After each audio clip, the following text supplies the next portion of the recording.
I'm Vic Myers. Welcome to The Resistance.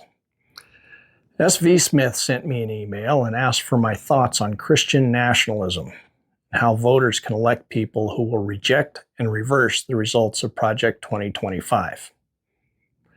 I reckon the best place to start here is make sure that we all have a common understanding of what Christian nationalism actually is.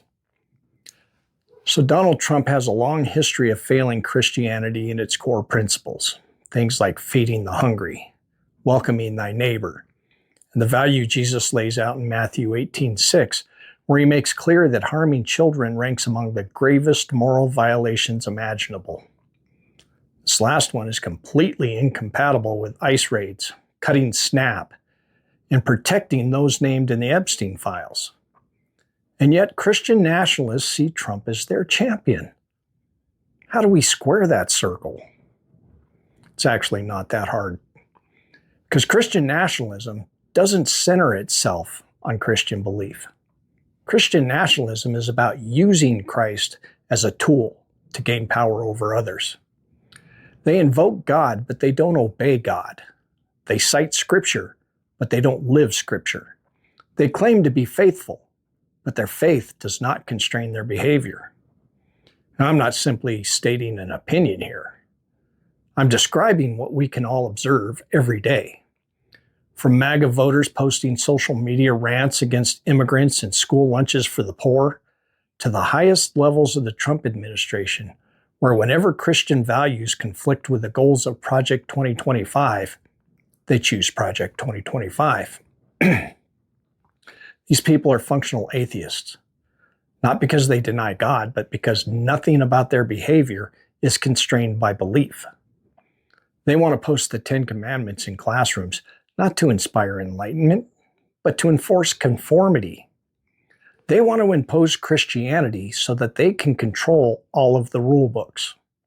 And ironically, true Christianity was never imposed by Christ. It was chosen.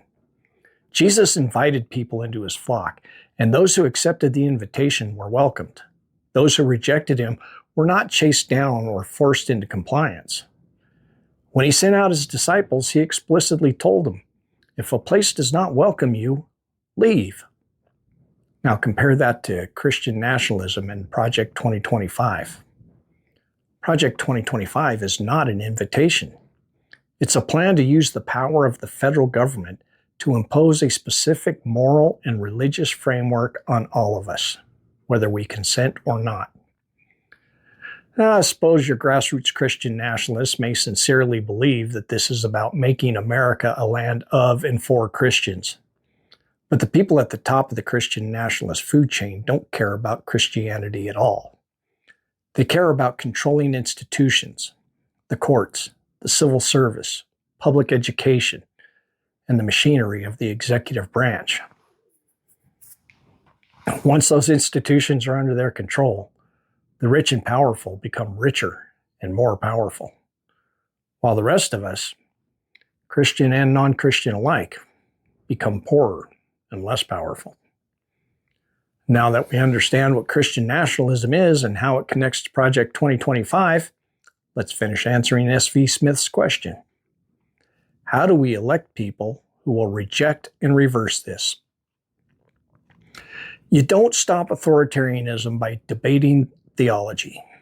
It's like telling a carpenter not to use a hammer. You stop it by defending institutions, norms, and accountability. Look for candidates who understand how government works and believe that it should work for all of us.